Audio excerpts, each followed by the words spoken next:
Hi, I'm Graham. Welcome back to Man vs Film, and I have 10 movies for you to watch on Netflix US for the month of December 2018. I've tried to pick sort of quick and easy watches, with the exception of number 1, which is a really fun, involving movie that will take up a lot of your time. Yeah, I'm just kind of contradicting myself here. So let's just get started with number 10, which is Tremors, A Cold Day in Hell. Burt Gummer, who's dying from graboid poison, and his son Travis at a remote research station in Canada's Nunavut territory, where they must go up against a new batch of graboids to save Burt's life. I am a Tremors fan. You know, it all started in the 1990 classic, and it is a classic movie, which I thought was fantastic. Now, we've never had a movie that's even came close to the masterpiece that is Tremors, and yes, I do firmly mean that, but it is fun to see Burt Gummer back again in these direct-to-video movies that are harmless. They're kind of forgettable, they're fun, borderline on the so bad it's good kind of line for me, but it is an entertaining watch. If you like Tremors movies, like the idea of the graboids, want to build on that legacy, here is the movie for you. Number 9, In the Valley of Violence. A mysterious stranger and a random act of violence drag a town of misfits and nitwits into the bloody crosshairs of revenge. Ty West directs Ethan Hawke and John Travolta in this Western movie, and it has the simplest tale, the kind of tale you have seen lots of times before. A stranger rides into town, is wronged by the locals, and must take his revenge in bloody fashion. And that is exactly how the movie plays out. But there is some great performances, some great shootouts, some tense and suspenseful moments, and all round a great little Western that seems to have eked by without too many people noticing it. It's time to sit up and take notice, people. Number 8, The Hurricane Heist. Thieves attempt a massive heist against the US Treasury at a Category 5 approaches one of its mint facilities. So dumb, it's just fun. It really is. Rob Cohen directs this movie that seems to be a kind of cross between Twister and Hard Rain. You have these two kind of hick brothers that get drawn in to this battle between this robbers and the mint, and there is this girl on the run that has codes for the safe, and it's kind of silly. It's dumb, but it is a lot of fun. This is definitely a kind of movie where you want to disengage the brain. There's no need for it here. This is switch off entertainment. There's great special effects, there's corny one-liners, there's some corny story points, but at the end of it, it was fun. It's harmless, and it just takes up a little bit of time. Number 7, Bad Santa. Willie T. Stokes is a convicted conman who's led a miserable life. He drinks heavily and constantly embarrasses himself publicly. He works only once a year dressed as a Santa, but then come Christmas Eve, he and his pint-sized helper dwarf Marcus stage elaborate robberies and take their department stores for everything they've got.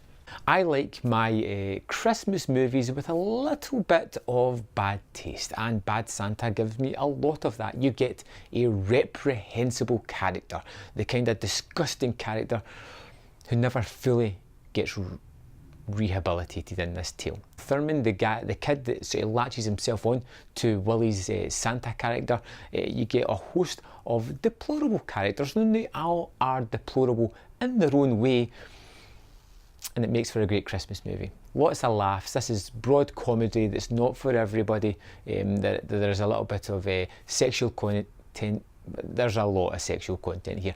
Like I said, if you haven't seen Bad Santa and you don't mind a little bit of crude humour, I think you're going to like this one. If you have seen it before, it's Christmas time. It's time to watch something funny. Number 6, Krisha. Krisha returns for Thanksgiving dinner after 10 years away from her family, but past demons threaten to ruin the festivities.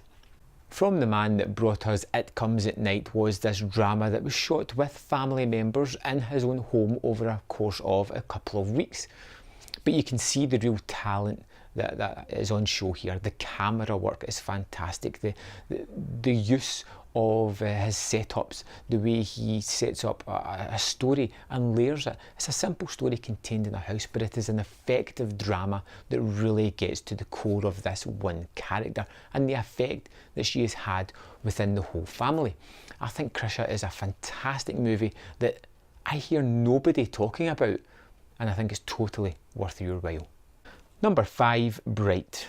and an alternative interpretation of contemporary Los Angeles where creatures of fantasy such as orcs, elves and fairies coexist with the human race, an already frail equilibrium between species is threatened when the seasoned police officer Daryl Ward partners up with the rookie cop and the first orc to join the force, Nick Jacoby. I love the world that is built within Bright. It came out about a year ago, so I think it's time to revisit it if you haven't, or if you didn't check it out the first time. Great special effects, some great shootouts. We have David Ayer's usual sort of gang culture Los Angeles with mismatched cops sort of fighting the good fight against sort of the bad guys. Lots of that going on here. Some great performances, especially Will Smith, who seems engaged in the kind of movies that he used to be in. And I'm so excited for the sequel that's coming next year. So I'm going to go back and check this one out as well. Number 4, The Grinch Who Stole Christmas. Inside a snowflake exists the magical land of Whoville. In Whoville live the Whos, an almost mutated sort of munchkin-like people. All the Whos love Christmas, yet just outside their beloved Whoville lives the Grinch. The Grinch is a nasty creature that hates Christmas and plots to steal it away from the Whos, which he equally abhors. Yet a small child, Cindy Lou Who, decides to try and befriend the Grinch. Jim Carrey stars in Ron Howard's live-action adaptation of The Grinch. Now recently, while seeing the animated version that's out in cinemas just now, I was kind of struck by how pleasant he was. He wasn't notoriously nasty like he was back in this Jim Carrey version where the Grinch really was a mean-spirited individual. The practical effects are fun. It is a colourful and fantastical world that they create here. A Christmas classic come to life. And it's also part to Jim Carrey's fantastic performance. Ron Howard really does create this magical world that we can attach ourselves to get this heartwarming Christmas tale. And it is the season to be jolly, and I like a little bit of misery in my Christmas movies, and The Grinch brings that. Number 3 is Cam. An erotic webcam performer finds her followers stolen by a doppelganger who hijacks her channel, pushes the sexual envelope further, and otherwise seems determined to destroy her life. Blumhouse's recent movie was released instantly onto Netflix, and I can understand why, because it has some taboo issues. Although it never fully goes into overt sexuality, it does skirt rather close around the edges, but it's more about this tale of a woman whose identity is taken away from her as her online persona starts to overtake her private life. Now there's a fine line down this movie where it felt as if it could have went down a psychological route, which I think would have been far more entertaining and far more resonant in this day and age, you know, with the persona that is put forward on these video channels taking over her true self. But it never quite goes that way. But it's still an interesting thriller. There is some fun moments, there is some strange WTF moments at the end, which I feel it doesn't quite land, but still, again, 90 minutes, it's fun, it's entertaining, and worth the time. Number 2, The Ballad of Buster Scruggs, an anthology film comprised of 6 stories, each dealing with a different aspect of life in the Old West. Joel and Ethan Coen write, direct this one. They bring a lot of the actors that they've worked with throughout their career into this movie, and it is one hell of a lot of fun.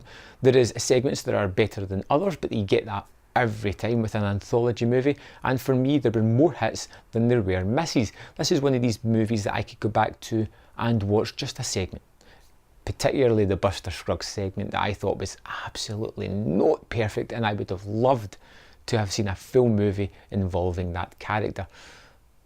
Yeah, fun. And number 1, and an easy pick this month, was Lord of the Rings, the entire trilogy. An ancient ring thought lost for centuries has been found, and through a strange twist in fate has been given to a small hobbit named Frodo. When Gandalf discovers the ring is in fact the one ring of the Dark Lord Sauron, Frodo must make an epic quest to the cracks of doom in order to destroy it. However, he does not go alone. Like I said, this month is all about relaxing, taking the time for you and amongst this stressful time, and enjoying something that will envelop you. Lord of the Rings will take up a good chunk of your time, but it's worthwhile. You will lose your stress, your anxiety into this movie of a young man thrust into a great tumultuous battle he has to somehow muster the courage to get through. There is loads of characters, there is loads of special effects that just look fantastic. There is an intertwining story spanning almost 10 hours, which is so involving. It is a movie that I shouldn't really need to talk about too much. You should know all about it. And I think, you know, it's an easy one to pick out this month. So there we have it. 10 movies for you to check out on Netflix US for the month of December 2018. Thanks for watching this year. I really appreciate it. Thanks for commenting, giving me suggestions, and being there to listen to me give you suggestions of what to watch. As always, I would love your suggestions. So let me know in the comment box anything you think that I may like, and I will check them out if I can and let you know if they make it onto my top 10 next year. I hope you all have a really nice Christmas, a fantastic new year, and I hope to see you back here for another top 10 in 2019. Thanks for watching.